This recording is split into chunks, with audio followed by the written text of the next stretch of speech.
بسم اللہ الرحمن الرحیم۔ بین المسالک ہم آہنگی کے حوالے سے ایک بڑا مشہور واقعہ ہے کہ دیوبندی مسلک سے متعلق جید عالم دین مولانا احمد علی لاہوری اور اہل حدیث مسلک سے متعلق بہت بڑے عالم دین مولانا داؤد غزنوی صاحب کے درمیان بڑی اچھی دوستی تھی۔ تو ایک بار ایسا ہوا کہ مولانا داؤد غزنوی صاحب اپنے متعلقین کے ساتھ مولانا احمد علی لاہوری صاحب کے پاس جانا چاہتے تھے ملاقات کے لیے۔ تو مولانا احمد علی لاہوری نے اپنے جو ساتھی تھے، دوست تھے، ان سے کہا کہ چونکہ مولانا داؤد غزنوی صاحب آ رہے ہیں تو جب ہم نماز پڑھیں گے تو آپ نے امین بالجہر کرنا ہے اور رفع یدین بھی کرنی ہے۔ ادھر مولانا سید داؤد غزنوی صاحب نے اپنے ساتھیوں سے کہا تھا کہ چونکہ ہم مولانا احمد علی لاہوری صاحب کے پاس جا رہے ہیں تو وہاں نہ آپ نے رفع یدین کرنی ہے اور نہ آمین بالجہر۔ چنانچہ یہ منظر دیکھا گیا کہ جب نماز کڑی ہو گئی تو مولانا احمد علی لاہوری کے متعلقین جو تھے انہوں نے امین بالجہر کہا اور رفع یدین کیا، جبکہ مولانا داؤد غزنوی صاحب کے متعلقین نے نہ امین بالجہر کہا اور نہ رفع یدین کیا۔ تو یہ اب دیکھیں کہ کس طریقے سے دو مختلف مسالک سے لوگ جو تھے، جو علماء کا منہج ہے، علماء کا طریقہ ہے کہ انہوں نے ایک دوسرے کے احترام میں اپنے مسلک سے وقتی طور پہ احتراز کیا۔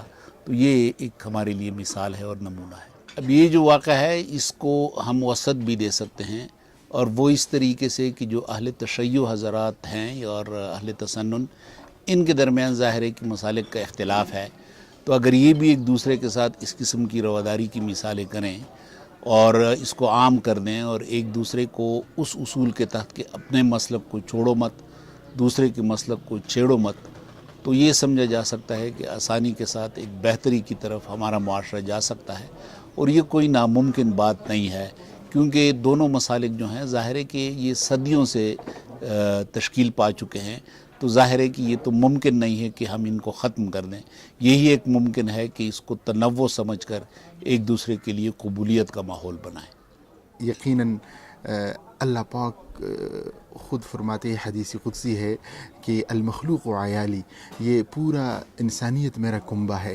تو اب کنبے کے اندر یہ بالکل کلیئر کرسٹل بات ہے کہ کوئی معذور ہوگا، کوئی حسین ہوگا، کوئی بدصورت ہوگا، کوئی لنگڑا ہوگا، کوئی تو میں بہت اختصار کے ساتھ گزارش کروں گا کہ یہ معاملات اور اخلاقیات کا خلاصہ کیا ہے؟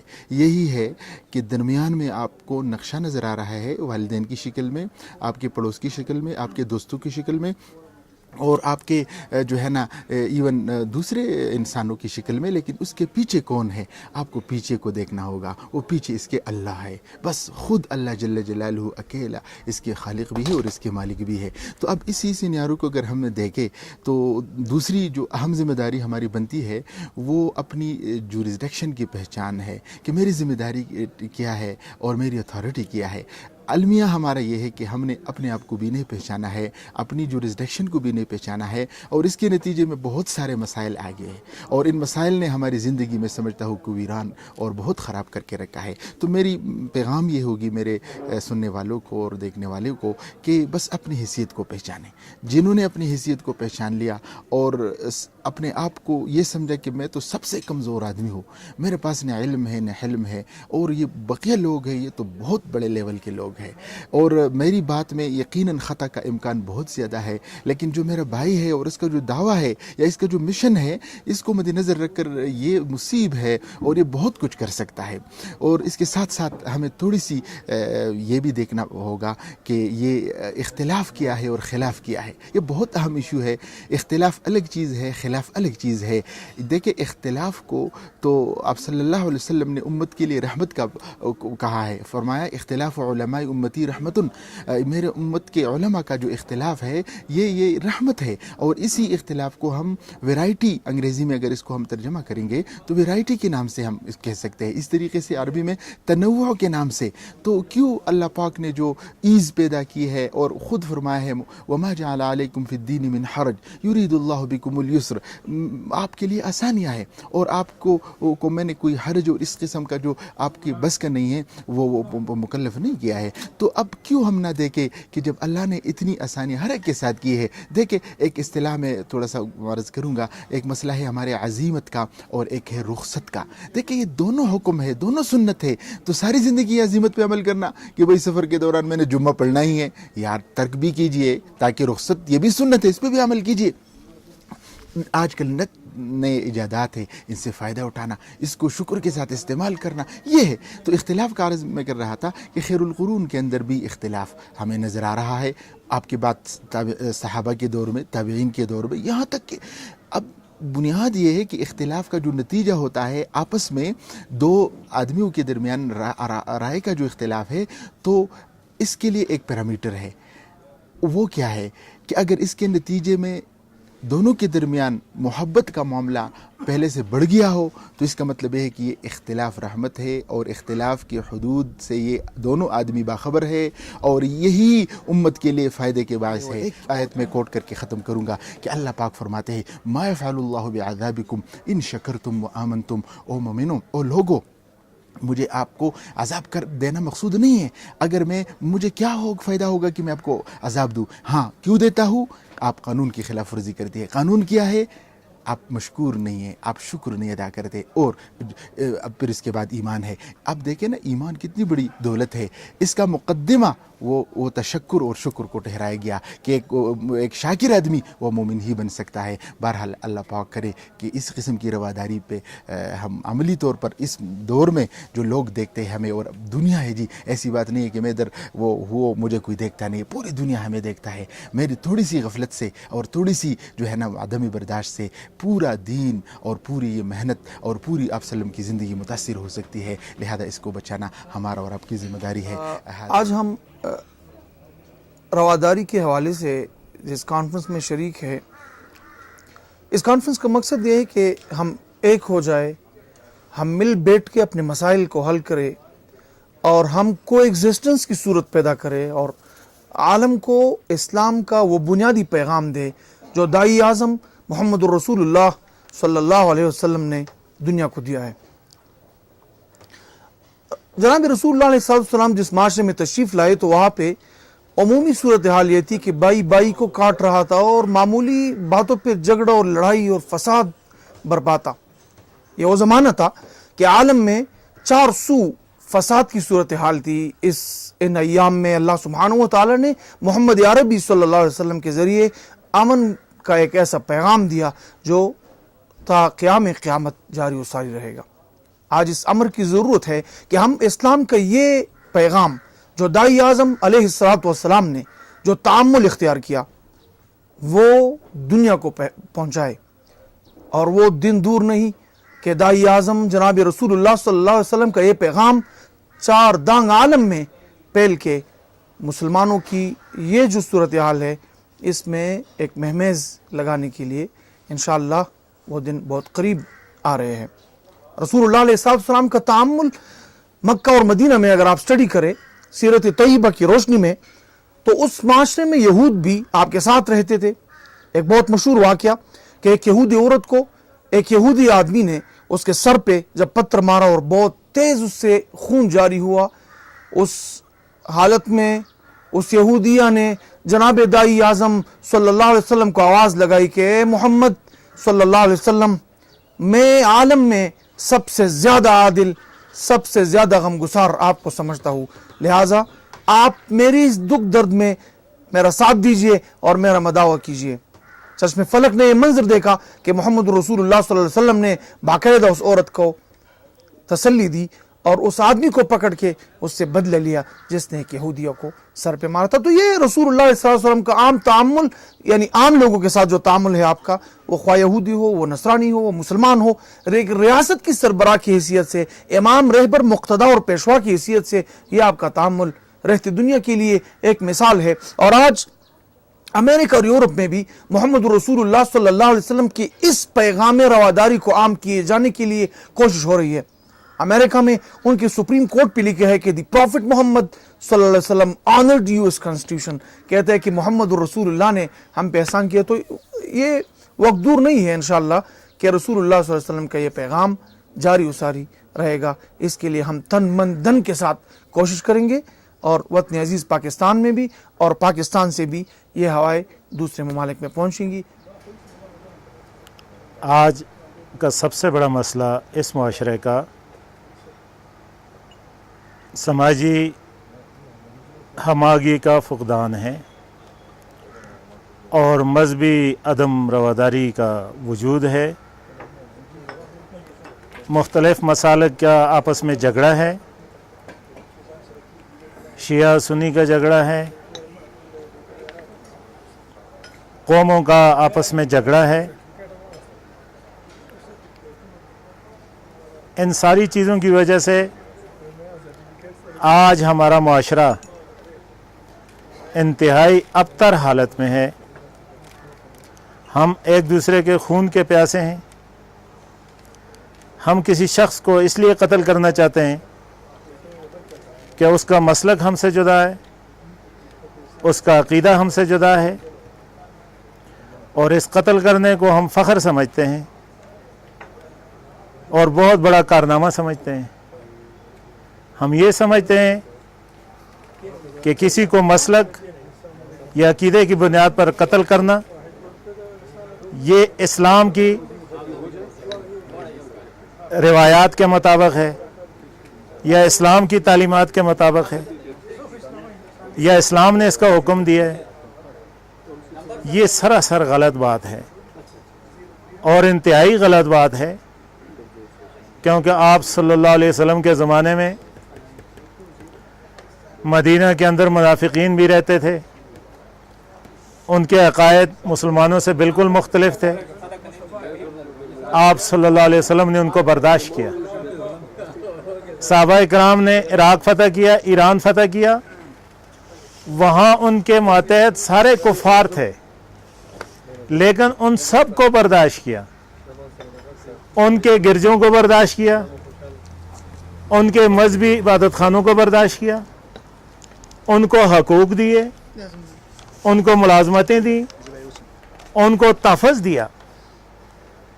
کسی شخص کو عقیدے کی بنیاد پر قتل نہیں کیا گیا۔ کوئی ایک واقعہ نہیں بتایا جا سکتا۔ اگر کسی کو قتل کیا گیا تو وہ اس شخص کو جو میدان جنگ میں آیا ہے، وہ باقاعدہ تلوار لے کر آیا ہے، وہ تیر لے کر آیا ہے، تب اسے قتل کیا گیا ہے۔ یہاں تو کوئی مسلمان بھی آپ کے مقابلے میں تیر اور تلوار لے تو آپ کے لیے کچھ اس کے خلاف کام کرنا جائز ہو جاتا ہے۔ کسی شخص کو مذہبی بنیاد پر اور مذہبی عقیدے کی بنیاد پر قتل کرنا یہ انتہائی ظلم کی بات ہے، اور کسی شخص سے نفرت کرنا کہ اس کا عقیدہ مجھ سے مختلف ہے یا اس کا مسلک مجھ سے مختلف ہے، یہ بہت بڑی زیادتی ہے۔ اس کے ساتھ بات نہ کرنا یا اس کے ساتھ کوئی ایسی باتیں کرنا کہ وہ ہم سے دور ہو جائے، یہ بالکل اسلامی روایات کے برخلاف ہے۔